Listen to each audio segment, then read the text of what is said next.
दोस्तों, अब अजरबैजान की लड़ाई ईरान से शुरू हो गई है और ईरान के खिलाफ नॉन मीटिंग में एक बड़ा प्रस्ताव लेकर आया है अजरबैजान, जिसे भारत ने रोक दिया। आखिर क्या है मामला और क्यों अजरबैजान और ईरान में लड़ाई तेज हो रही है और इन सब में आखिर भारत का क्या रोल है, तो चलिए देखते हैं इन सभी बातों के बारे में विस्तार से। दोस्तों, जहां ईरान रणनीतिक रूप से भारत का दोस्त है, तो वहीं इजराइल भी भारत का दोस्त है, लेकिन ईरान इजराइल को कतई पसंद नहीं और यह बात एकदम साफ है। और आप जैसा कि तस्वीर में देख सकते हैं, यह इजराइल के एम्बेसडर जो कि अजरबैजान में हैं और ये एक किताब पढ़ते दिखाई दे रहे हैं और यह वह किताब पढ़ रहे हैं जिसमें अजरबैजान की हिस्ट्री और कल्चर को बताया गया है।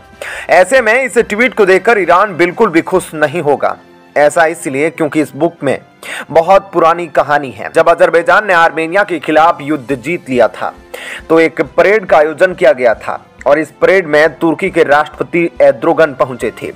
उस दौरान उन्होंने जो भाषण दिया था, उसमें उन्होंने एक कविता पढ़ी थी, जिसके बाद ईरान बुरी तरह से भड़क गया था और ईरान ने तुर्की से कहा था कि आप बहुत गलत कर रहे हैं और इस तरह की हरकतें करना बंद कर दो, वरना आपके साथ हमारी बड़ी दुश्मनी हो जाएगी। दोस्तों, ऐसे में अजरबैजान और ईरान की दुश्मनी का पुराना इतिहास रहा है, इसलिए ईरान के लोग मानते हैं कि पुराने काल में अजरबैजान ईरान का हिस्सा हुआ करता था और इसलिए ईरान का हक बनता है अजरबैजान के ऊपर। तो वहीं अजरबैजान का मानना है कि पुराने समय में ईरान हमारा हुआ करता था, इसलिए ईरान पर हमारा हक है। लेकिन अब इनकी दुश्मनी का लेवल और भी ज्यादा बढ़ गया है। लेकिन हाल ही में अजरबैजान ने यह आरोप लगाया है कि आर्मेनिया को Iran 500 unit anti tank missile system दे रहा है, 100 यूनिट अल्वा सिस्टम दे रहा है। इतना ही नहीं, अजरबैजान के बॉर्डर पर ईरान और आर्मेनिया की सेना ने युद्ध अभ्यास भी किया है। इसका मतलब यह है कि ईरान आर्मेनिया का खुलकर साथ दे रहा है, जबकि 20 मिलियन अजरबैजानी मूल के लोग ईरान में रहते हैं। अजरबैजान का मानना है कि ईरान उन्हें सुविधाएं नहीं देता है। इसके अलावा और भी कई आरोप ईरान के ऊपर अजरबैजान लगा रहा है और स्क्रीन पर आर्टिकल देख सकते हैं कि आर्मेनिया और ईरान की फोर्स अब एक साथ आ गई है अजरबैजान के खिलाफ। इस तरह के आर्टिकल सामने आ रहे हैं। आपको बता दें कि एक बात तो यह है कि नॉर्थ कॉरिडोर को लेकर पहले यह प्लान हुआ करता था कि जिसमें ईरान, भारत, रूस और अजरबैजान शामिल होंगे और अजरबैजान की जमीन से होते हुए इस नॉर्थ कॉरिडोर को गुजरना था। इस नॉर्थ कॉरिडोर की ओर से सभी देशों को काफी ज्यादा फायदा भी होने वाला था और आगे जाकर इसका महत्व और भी बढ़ने वाला था। तो जब यह बन रहा था, उसी दौरान अजरबैजान और आर्मेनिया की लड़ाई शुरू हो गई थी। भारत और ईरान को भी अजरबैजान से समस्या होने लगी। तब यह तय किया गया कि जो यह रूट अजरबैजान से होकर गुजरता है, उसे अब आर्मेनिया से होकर गुजारा जाएगा। तो ऐसे में जो फायदा अजरबैजान को मिलने वाला था, अब वह आर्मेनिया को मिलने लगा। ऐसे में अजरबैजान की यहाँ बहुत बड़ी हार हुई है। ऐसे में अब NAM मीटिंग में अपने मसले को लेकर पहुंच गया है अजरबैजान।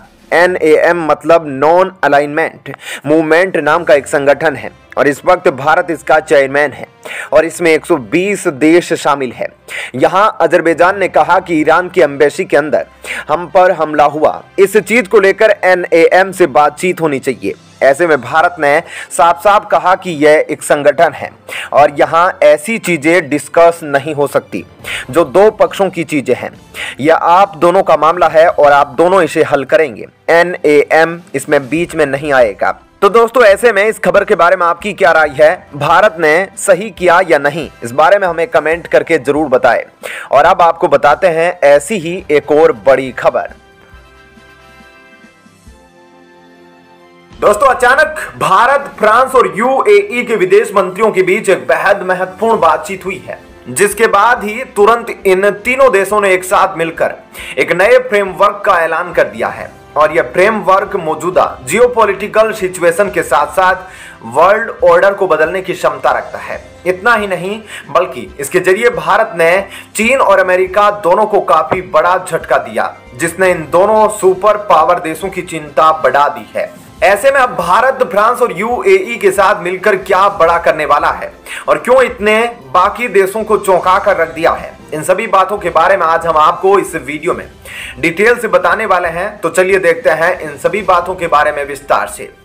दरअसल भारत, फ्रांस और UAE के विदेश मंत्रियों ने फोन पर एक बेहद ही महत्वपूर्ण बातचीत की जिसके बाद इन तीनों देशों ने एक साथ मिलकर फैसला किया कि हम एक नए ट्राइलेटरल फ्रेमवर्क का निर्माण करेंगे, जिसमें भारत, फ्रांस और यूएई एक साथ मिलकर ऊर्जा, रक्षा और तकनीकी क्षेत्र में अपने ही साझेदारी को बेहद मजबूत करेंगे। वहीं पर यह कदम इतना महत्वपूर्ण है कि इसने बड़े से बड़े देशों का ध्यान अपनी तरफ खींचा है। इस नए ट्राइलेटरल फ्रेमवर्क के तहत तीनों देश सबसे पहले ऊर्जा और रक्षा और फिर तकनीकों के क्षेत्र में अपनी साझेदारी मजबूत करेंगे, जिसका मतलब यह है कि यूएई भारत और फ्रांस की ऊर्जा जरूरतों को पूरा करने की जिम्मेदारी उठाएगा और साथ ही यह दोनों देश यानी कि भारत और फ्रांस ग्रीन एनर्जी के क्षेत्र में जो कुछ भी विकास करेंगे वह यूएई के साथ साझा करेंगे। बिल्कुल यही चीज भारत तकनीक के साथ भी हासिल करेगा। बिल्कुल यही चीज भारत तकनीक के साथ भी करेगा, यानी कि अगर कोई टेक्नोलॉजी फ्रांस में विकसित की जाती है तो उसका ट्रांसफर भारत और यूएई के साथ भी किया जाएगा, ताकि यह देश भी उसका फायदा उठा सके।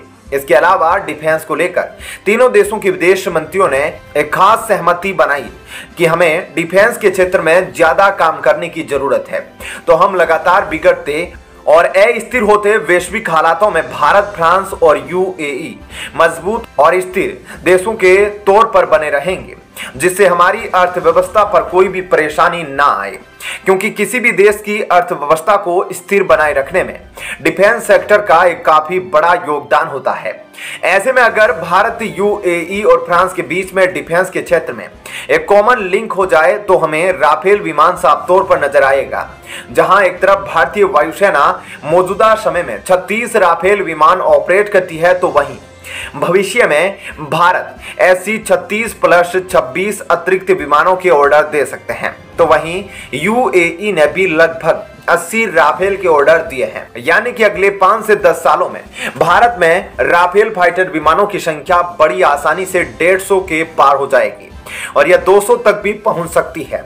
मतलब इनके मेंटेनेंस और स्पेयर पार्ट की भी जो रिक्वायरमेंट होगी उसे पूरा करने के लिए काफी बड़ा इंफ्रास्ट्रक्चर विकसित करना पड़ेगा। इसके लिए इन्वेस्टमेंट की जरूरत होगी और इसी इंफ्रास्ट्रक्चर को विकसित करने के लिए भारत, फ्रांस और यूएई ने एक साथ मिलकर एक नए राफेल कंजोयम का निर्माण किया है। ऐसे में तीनों देशों का यह ट्राइलेटरल सोर्स भी हमारे रीजन में इन सभी राफेल विमानों की मेंटेनेंस और इनके स्पेयर पार्ट सप्लाई चेन को बनाने की जिम्मेदारी उठाएगा, जिसमें भारत और यूएई सबसे महत्वपूर्ण कड़ी होंगे। ऐसे में आप अंदाजा लगा सकते हैं कि तीनों देशों के विदेश मंत्रियों के बीच हुई यह फोन कॉल कितनी ज्यादा महत्वपूर्ण होगी। इसके बाद अनाउंस किया गया यह नया ट्राइलेटरल फ्रेमवर्क भविष्य में कितना बड़ा बन सकता है। इतना ही नहीं, इस नए संगठन और साझेदारी के ऐलान से चीन और अमेरिका दोनों ही काफी परेशान हैं, क्योंकि जहां एक तरफ ये दोनों देश वर्ल्ड ऑर्डर में अपनी बात को साबित करने के लिए लड़ते हैं, तो वहीं दुनिया भर में ज्यादातर देश एक स्वतंत्र ब्लॉक का निर्माण करते जा रहे हैं, जिसमें यूएई, फ्रांस और भारत का यह ट्राइलेटरल फ्रेमवर्क सबसे पहला और मजबूत कदम होगा, जो एक नए और स्वतंत्र वर्ल्ड ऑर्डर की तरफ दुनिया को ले जाने में मदद करेगा। तो दोस्तों, ऐसे में इस खबर के बारे में आपकी क्या राय है, हमें कमेंट करके जरूर बताएं।